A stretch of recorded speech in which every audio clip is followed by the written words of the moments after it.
자, 영오, 이탐, 해탈, 열반으로 가기 위해서는 무상구, 무아라고 존재의 실상을 있는 그대로 보는 것이 필요하다라는 부분을 우리가 알았다면, 이제 여기서 무상구, 무아로 실상을 보기 위해서는 무엇이 필요한가 하는 부분을 이건 우리가 사실은 다 아는 거죠. 무상구, 무아를 바르게 보기 위해서 우리가 어떤 일을 하나요? 조카님 부부님이 아시죠? 어떤 일을 하는지. 윗바산을 여기서 하는 거죠. 그런데 윗바사라고 하는 것은 사실은 빤냐라고 하는 지혜가 필요하죠. 빤냐, 지혜로서 관찰한다. 그래서 무상구 무아를 본다 하는 게 이제 윗바사나 이렇게 될 텐데, 이 빤냐는 어디에서 오느냐라고 보니까 빤냐는 사마타라고 하는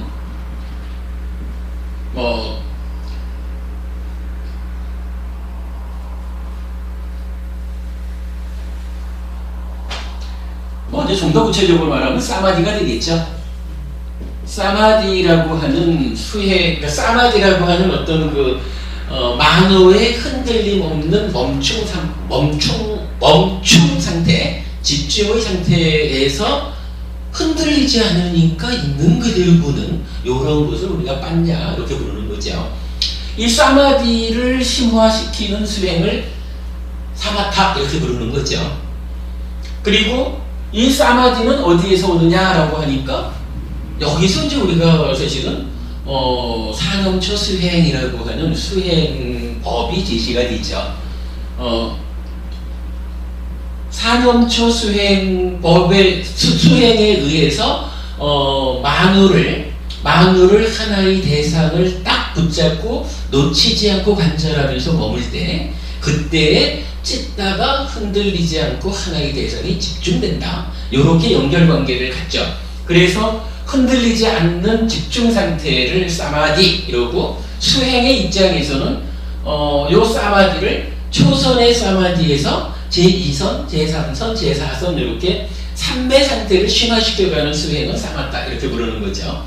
그리고 사마디를 만드는 수행이 사념처인데, 요 사념처라는 수행을 의미를 따져보면 첫째로는 신수신법 하는 네 가지를 말하죠. 신수신법이라는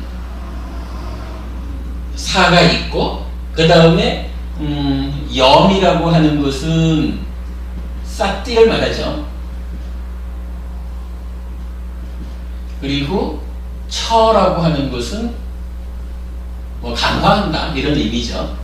그러니까 사념처는 사띠를 강화하는 수행이죠. 사띠라고 하는 어떤 수행에 필요한 기능을 강화하는 수행법인데, 그 수행을 효과적으로 하기 위해서 부처님은 신수신법이라고 하는 네 가지의 기준점을 주었다라고 하는 거였죠. 요거 아까 낮 시간에 관도부부님이 농담처럼 말한 뭐라 그랬죠? 도망가는 여자였나? 그럴 때 여자를 놓치지 않고 붙잡는 이런 것은 사실은 사띠를 힘있게 하는 기준되는 대상이 되지 않는다. 부처님은 아무거나 다 붙잡고 늘어지면 수행이 되는 게 아니고, 붙잡고 늘어졌을 때 사띠를 힘있게 하는 효과적인 대상이 몇 가지 있다 해가지고, 그 대상으로 신수신법이라고 하는 네 가지를 이제 제시해 준 거죠. 이렇게 보면은 요게 그냥 대략적으로 해탈 열반으로 나아가기 위한 수행의 어떤 기본적인 틀이다 이렇게 말할 수 있을 거예요. 시작부터 다시 말해 본다면은 신수신법, 몸, 느낌, 마음, 법, 법 한 몇 가지 의미가 있겠죠. 그 네 가지를 대상으로 기준점으로 해서 사띠를 강화하는 사념처 수행. 그럼 여기에는 이제 사띠라고 하는 기능이 하나 나타나죠. 그러면 요 사띠를 강화하는 가운데서 사마디, 삼매가 성취가 되죠. 삼매가 성취됐을 때 바로 삼매 상태에서 흔들리지 않기 때문에 있는 그대로 본다라는 요般냐로 관찰하는 작업으로 바로 갈 수도 있지만, 그러나 나는 좀 더 흔들림 없는 요 상태로 갈 거야. 이렇게 말하면 초선의 삼매에서 제2선의 삼매, 제3선의 삼매, 이렇게 삼매를 심화시키는 사마타라는 수행도 있고, 어떤 상태에서든般냐라고 하는 있는 그대로 보는 기능, 뭐 꿰뚫어 보는 기능, 통찰시 여러 가지로 말하지만, 이런般냐라고 하는 지혜로서 존재의 실상을, 무상고 무아를 관찰하는 이러한 수행은 윗바사나 이렇게 불리죠. 그래서 부처님 수행은 사띠를 강화하는 사념초 수행에서 시작해서 사념초, 사마타, 윗바사나, 사념초, 사마타, 윗바사나를 통해서 무상고 무아를 보면, 요 무상고 무아라고 존재의 실상을 보게 되면, 이 중요한 이야기는 이렇게 조금 따라 변하고 내 마음대로 안 되고 본질적이지 않은 것, 요것에 대해서 내가 뭐 욕심내고 손내고 이런 게 필요하냐, 이래가지고 탐진치를 일으키지 않는다라는 거죠. 그러면 탐진치를 일으키지 않은 상태, 무상고 무아를 본 그 상태가 비로소 염오한다라고 하는, 염오해서 이타메탈 열반으로 나아가는 이러한 상태의 토대가 된다라는 거죠. 그러니까 우리가 그 며칠 전에 공부했던 알라라칼라마나 무땅카라마부타라고 하는 이 삼매 수행의 최고봉에 있는 스승들에게서 삼매의 최고봉을 수행으로 성취하고도 부처님이 떠난 이유는, 그 수행에 의해서는 염오 이탄 메탈 열반이라고 하는 최후의 과정에 접근하지 못하기 때문이다, 이렇게 말씀하신 것.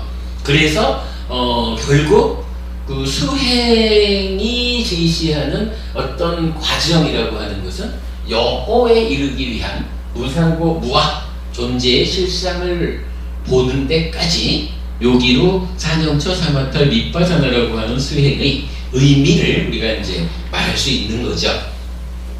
이렇게 놓고 보면 우리가 해야 되는 수행은 이제 사념초, 사마타, 윗바사나 세 가지 이렇게 말할 수가 있을 텐데, 그러나 요 세 가지 수행이라는 것이 사실은 세 가지가 아니죠. 왜냐하면 우리가 내가 지금부터 사마타 수행을 하겠습니다, 이래가지고 삼매를 심화시키는 수행으로 바로 갈 수가 없죠. 삼매가 성취되지 않으면 못 가는 거죠. 어느 순간 내가 윗바사나 하겠습니다, 무상고 무아를 보겠습니다 라고 해서 윗바사나 수행이 되어지는 게 아니죠.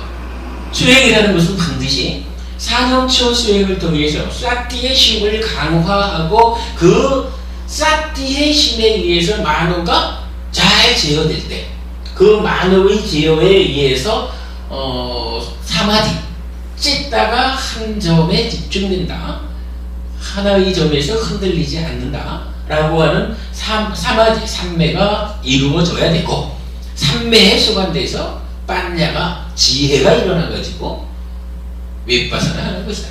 뭐 이렇게 이게 하나의 하나의 출발점에서 끝까지 한 줄로 이어져가는 수행이기 때문에, 말은 우리가 사념초, 사마타, 윗바사나 세 개의 수행을 말하지만 사실은 수행은 한 가지죠.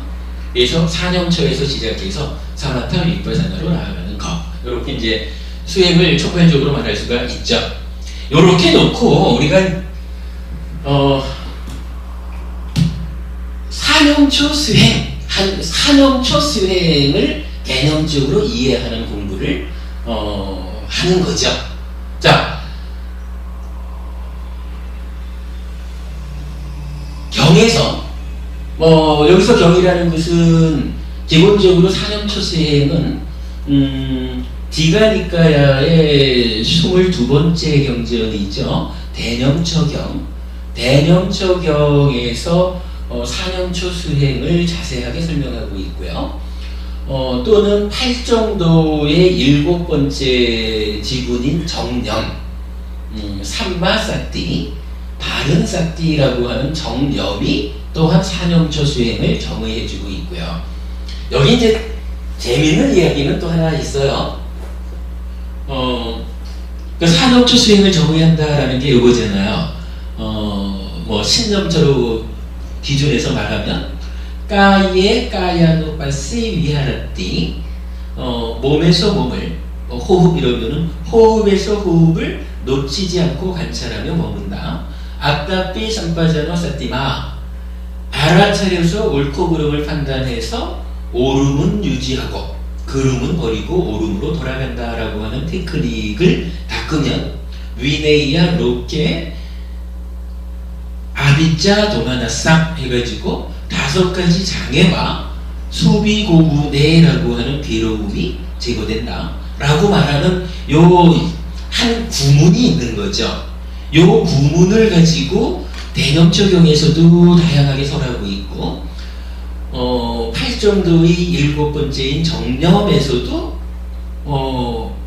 8정도의 중요한 한 지분으로서 그 내용을 설하고 있는데, 요 내용이 물론 이제 니까야에서는 여러 군데 나타났지만 아주 재밌는 데서 또 나타나는 자리가 하나 있어요. 여러분들 저기 자등명 법등명이라는 이야기 아시죠?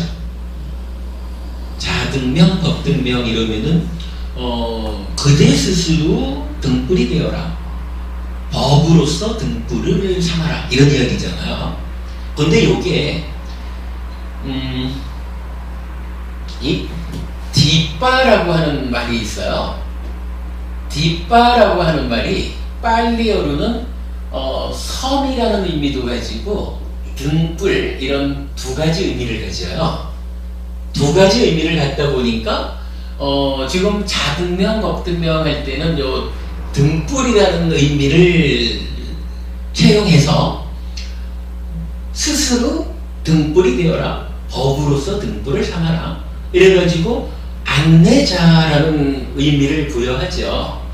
그런데 니카야에서는 사실은 이 부분을 등불이라는 의미로 쓰지를 않아요. 요거를 섬이라는 의미를 써요. 자, 우리가 그 등불이라는 의미로 쓸 때는 이렇게 되는가요? 불화차 쓰는 게 맞나요? 잘 모르겠어요. 자등명, 법등명 이렇게 쓰거든요. 자등명, 법등명 이러는데 요거를 니까야에서는 등불 대신에 등 대신에 섬이라는 말을 써가지고 자주, 요거 5대양 6대주 이렇게 쓰려면 섬주자거든요. 자주, 법주 이렇게 써요.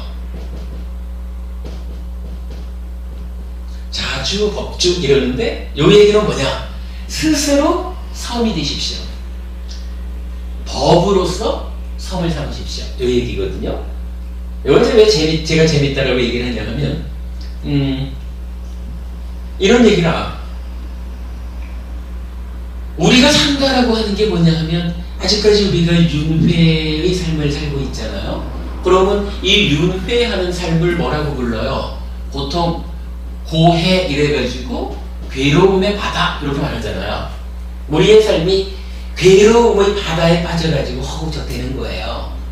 이럴 때 뭐 자등명, 법등명 이러면은 스스로 등불이 되어가지고 어딘가 안전한 곳으로 찾아가자, 이런 이야기가 되겠죠.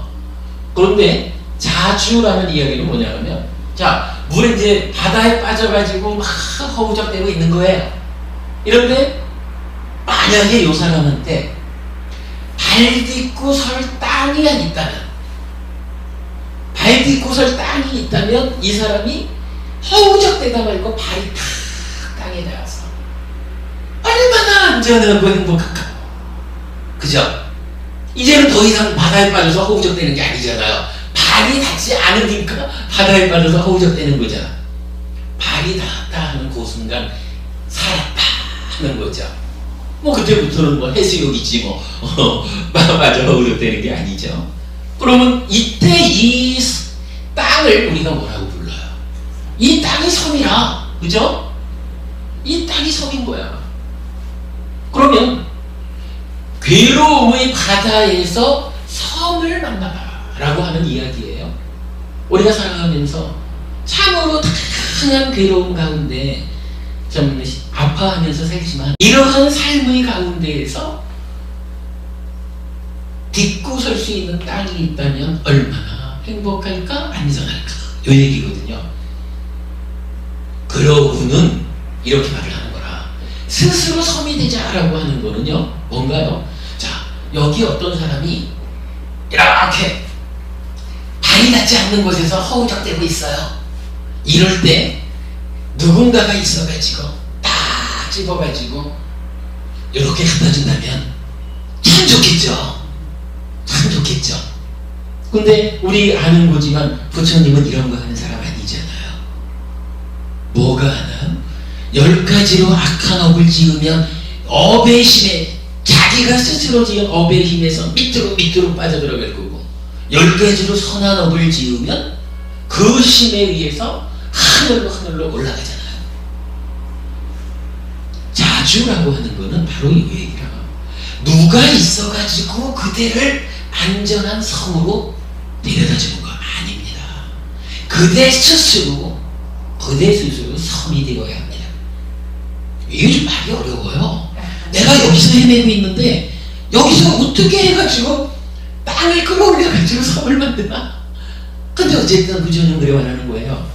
그대 스스로 섬이 되십시오. 자주 가르침으로 섬을 삼으십시오. 가르침에 의지해서 섬을 만드십시오. 그 얘기거든요. 뭐 섬을 끌고 오지 못한다면 내가 가야 되겠지 뭐. 어쨌든 그러니까 섬을 만든다라고 하는 것은 발 디딜 땅이 있는 그 조건을 만들면 되잖아요.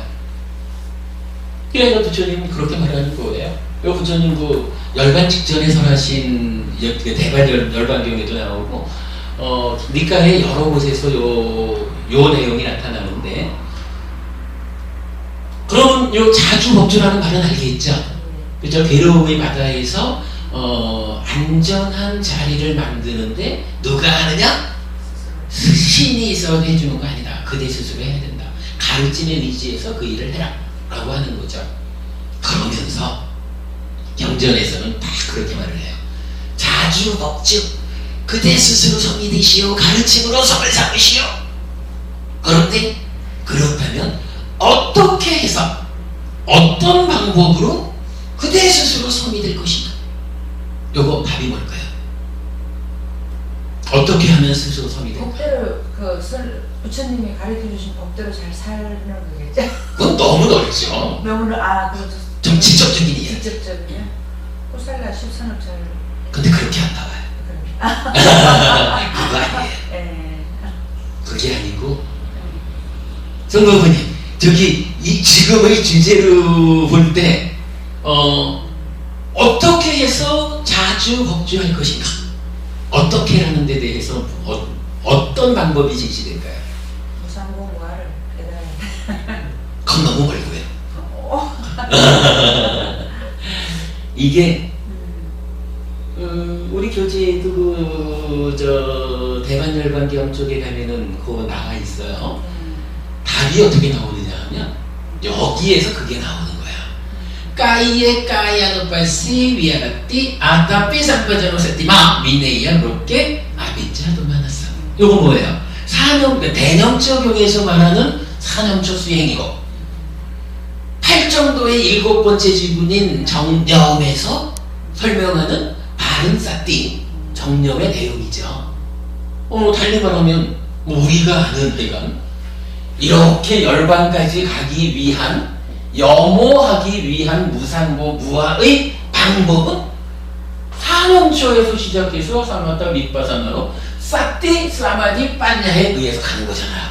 무상고 무아 거짓는 거지. 멀죠. 그러니까 부처님은 하여간 그 시작점을 사념처 해가지고 설해주고 있고, 재미있는 것이 바로 이렇게 자주법주, 그대 스스로 섬이 되어라 요거 태성거부님 지난번에 저하고 말씀 나눴지만 옛날 같으면 그냥 한바탕 화를 내고 한 달을 하실 거예요. 그런데 안 그랬어요?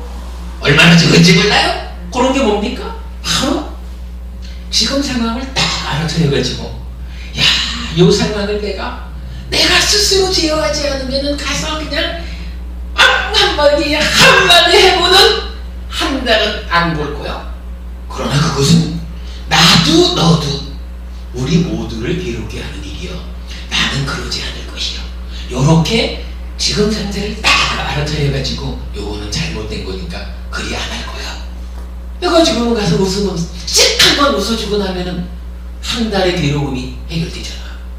그런 거죠. 그게 뭐예요? 한 달 동안 바다에 빠져가지고 허우적댈 거가 그 한순간 아따 비싼 바닥을 샀지 딱 해가지고 요 상태에서는 이건 안 되는 것이요. 요렇게 해야지 라고 한 번 딱 싹디하니까 싹디하는 그 순간 샥 날아온 거잖아. 섬으로. 요게 스스로 섬이 되는 거고 법으로서 가르침으로서 섬을 만드는 거거든요. 말되죠? 쉽게 알아지죠? 요거 사실은 굉장히 멋있는 이야기예요. 현재 여기 한문으로 번역되는 과정에서는 자등명, 법등명 요래돼가지고선 그대로의 의미를 가지지만 니까야적으로는 이게 자주, 법주 스스로 섬이 되십시오. 법으로서 섬을 삼으십시오. 이렇게 말하는데 굉장히 멋있는 표현이죠. 재밌고 우리가 그러니까 고해에 빠져있는 우리 삶의 현실에서 어떻게 섬을 만들어서 괴로움을 소멸시킬 것이냐. 그러니까 요 이야기 자주법주해서 사념처 수행이 제시되는 이 이야기가 경전에서는 여러 곳에서 나타납니다. 좋은 경전이죠.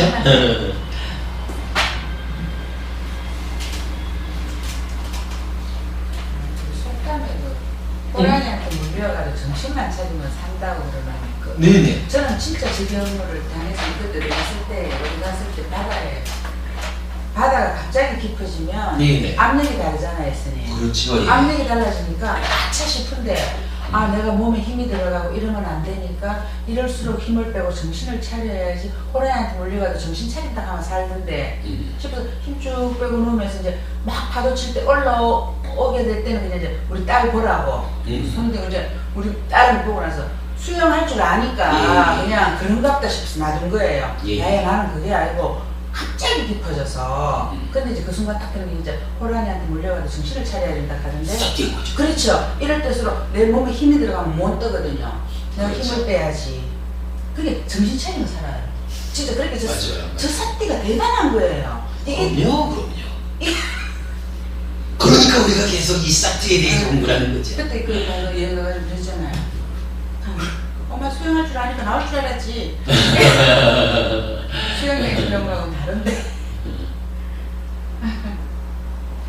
그래서 우리가 이제 그러한 스스로 섬이 되는 방법, 신수신법이라고 하는 사념처 수행을 이제 좀 구체적으로 알아보자. 사념처 수행이 알아져서 이 수행이 올바르게 진행되어야 이 수행의 성과에 의해서 사마디가 성취되고 사마타에서 삼매를 심화시키든 아니면 바로 빠냐로서 위파사나를 하든 하여간 일단은 사념처 수행에서 삼매를 성취하는 여기까지는 어떻게든 가야 되죠. 우리가 지금 해야 되는 수행은 위파사나 하자 이렇게 먼 얘기할 게 아니고 사념처 수행을 바르게 이해해가지고 첫 번째 단계를 넘어서자. 어차피 수행은 사념처, 사마타, 위파사나라는 하나의 틀을 가지는 하나의 수행이 있는 거지 윗바사나부터 수행 시작할 수 있는 건 아니다 라는 부분이죠.